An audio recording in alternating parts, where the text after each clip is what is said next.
Yo, check this out.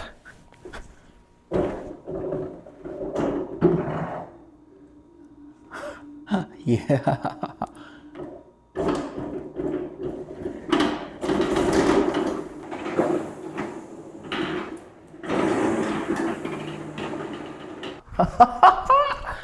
Yo, this thing is pretty awesome. Now, this guy right here, it's not just, I mean, looking at it, you might think it's actually a toy. It is actually not just a toy, it actually gets work done. This is an RC controlled lawnmower. It is called the Motor S1. Now, this thing is packed with all the features you're kind of used to or you would expect from a lawnmower. You know, it's got the mulching, you can also do side discharge, you can do bagging, you can also adjust the height, right? It does it in a cool way. With this controller, I can sit pretty much on my deck, have a glass of wine, glass of juice, or whatever you prefer, and kind of go to town and feel like a kid all over again. I've put this thing through so many tests. In fact, I've taken it everywhere. I've taken it to my mom, my aunt, myself. I mow my lawn even more than frequently at this point. It used to be a struggle, but because I enjoyed using this guy, I always find every excuse and every reason to mow a lawn. I even took it out to mow weed as well. This version of the Mower is actually the two-wheel drive S1 version. They do carry an all-wheel drive model of it. However, I think the two-wheel drive version has plenty of power, plenty of torque. I put it through so many things and I've not seen anything that it hasn't been able to, kind of overcome yet. The all-wheel drive version will be more ideal for somebody with, more of an incline, right? If you have a lot of slopes, then that's where the all-wheel drive will come in much more handy. But for most people, I'll say the two-wheel drive is more than sufficient enough. All right, enough talking. Let's get right into this guy. Now, controlling this thing is actually very super simple. In fact, this has got to be one of the most easiest controller I've ever used for any of all this kind of tech. It is very simple. It's got the joystick, right, left and right joystick. You can actually control the fan speed as well, or the blade speed. So it has 3 adjustable levels, 1, 2, 3. And then it also has something called the smart mode. Now, while this thing, like I said, it is actually a remote controlled lawnmower, it is not smart. It is not autonomous. So it can't go out and do its thing or map out your yard and kind of do its thing. You have to actually control it. Mode is where when you enable it, there are 3 buttons at the very top of this controller. We have the straight line going forward, and then there's a U-turn to the left and U-turn to the right. You hit this button once and the lawnmower will keep going on a straight line. And then when you get to the end of that line, you hit the U-turn and it does an automatic U-turn control depending on the direction. The Mower Smart feature, which automatically moves in a straight line and performs U-turns, doesn't always work as expected. I found out that it doesn't always maintain a straight path. This issue might be specific to the two-wheel drive model. When it makes a U-turn, the uncontrolled front wheels can throw it off the straight line path, depending on the direction. As a result, frequent adjustments are necessary to keep it on track. Now that's as smart as this thing goes. Now on the front end, it has a big giant stop button. So if you're worried about safety and to be able to quickly, again, this kind of things, you want to make sure you're operating it with safety in mind. So there's a big giant stop button right there. Smash it and it stops. And then there's also the speed. Now this is the torque. This is how fast this thing can go. And yeah, this thing it can move. Now this thing is equipped with a 21-inch blade as well. So it's pretty decent or fairly standard across lawnmowers as well. It's actually about 100 pounds, 99 point something.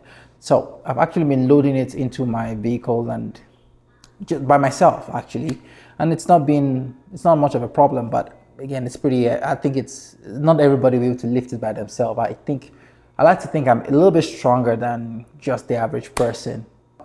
I see a lot of potential with this guy here. I think I could actually start a lawn mowing business with this unit, because with this guy, I can pretty much take it everywhere I need to go, sit down in my vehicle, mow people's lawn, do, lots and lots. I mean, the battery life on this guy is about, let me put it in perspective. I've mowed this lawn, this lawn, this lawn, this lawn, this weed, at least 2 times on a single full charge before I had to recharge it again. And 0 to 100 charge is about 90 minutes.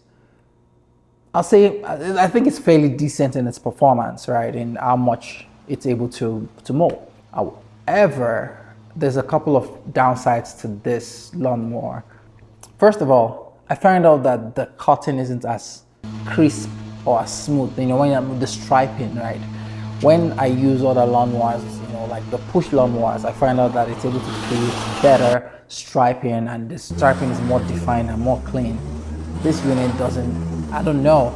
It hasn't given me that effect. Maybe it's because I'm so late in the season right now. I mean, it's August right now, and the lawns and the grasses are not doing exactly this is not their best time of the year. Their best time of the year is usually around, you know, April, May, June, right? That's during the spring when it's, you know, very thick, very luscious, very green. Achieving a nice straight strip with this unit can be challenging, especially on your first attempt. It typically takes 2 or 3 mowing sessions to figure out the best approach for your lawn. This issue isn't unique to this mower. It is common with push mowers too.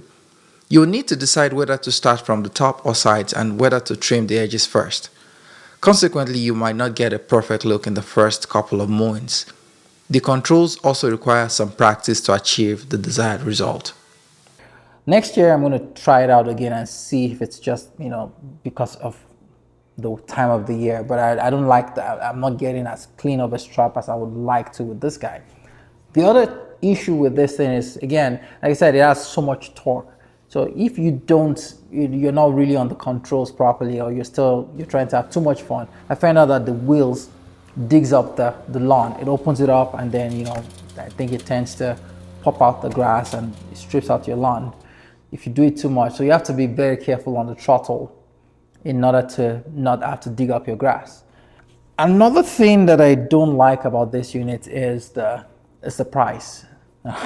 This thing is over $2,000, but you can pick up I can pick up at least 3 or 4 lawnmowers for that price point that has all-wheel drive, like Ryobi has an electric lawnmower that you can pick up that performs just as well, does the same functionality well, except for the remote control.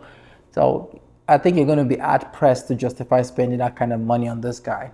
Another thing is I think it's only useful for somebody with, you know, like a big lawn or like an acreage. If you have like a small tiny yard, justifying this is going to be pretty tough. Unlike my Ryobi lawnmower, where only the plastic cover and a small portion of the wheels limits the blade's reach, the Meritor's blades are set much farther inside due to its frame and wheel design. This significantly reduces its ability to cut grass near edges. While I can occasionally skip edge trimming with my Ryobi, I've found it always necessary with the Mower. Now, leaving all the negatives aside, let's go down to the positives. And this guy, it's battery powered, so I think it's good for the environment. Well, besides the fact that it uses lithium battery, so when it comes time to replace that battery, which again, they said it's supposed to last about 10 years, you have to dispose of the battery. So are we really green? I'm not going to go into that question of green or not, but electric, I like electric. It's low maintenance, you know, low maintenance, so which means you don't have to worry about, you know, oil changes and gasoline and all that fun stuff. It's fairly quiet. It's not super quiet. It makes quite a little bit of noise, but it's also not as loud as a gasoline powered lawnmower as well. Another benefit of this guy is that, you know, this thing can get under a lot of stuff, right? Like, you know, if you have like one of those trampolines or plants, then a lot of the times you will not be able to get under with like a push mower. With this guy, you can send it underneath like a trampoline and, you know, let it go out there and help you mow that lawn. From a safety perspective, this unit is equipped with, you know, ultrasonic sensors and collision detectors, but it has, you know, 4 of them, 2 on the sides and another 2 on the front. And then it also has a bumper protector as well. Now, the ultrasonic sensors, for me personally, I have it disabled pretty much all of the time because I find it extremely annoying. Because once it gets super close to, you know, say if you have a fence, for example, the thing will just keep shutting off constantly all the time and you have to start it up all over again. So it's much easier to just disable it, but that came at a price. The other day I was trying to mow the weed I have around my house with this thing, and I wanted to use a lot of torque to power through it, and then I smashed right into my concrete. If the sensors were on, that wouldn't have happened.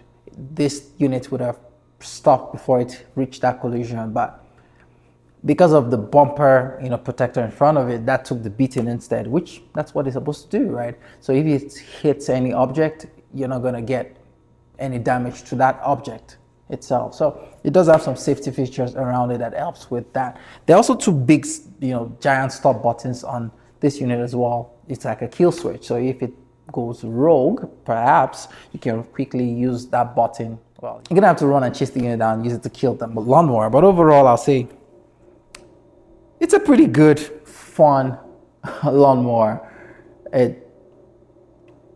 Can you justify spending $2,000 for this guy? Is it worth $2,000? I don't know.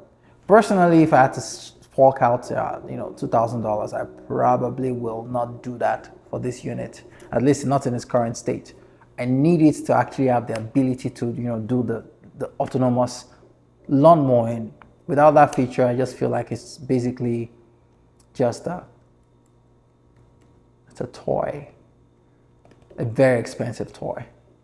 But yeah, Mower says they have plans to actually roll out a software update where it will become an autonomous mower. But again, with my experience with a lot of tech companies, they make all these promises and they never actually fulfill the promises. So if you're going to be buying this device because of the autonomous feature, I say wait till that rolls out before you buy it. Don't buy it based on their promise to roll it out. Wait till they get it done.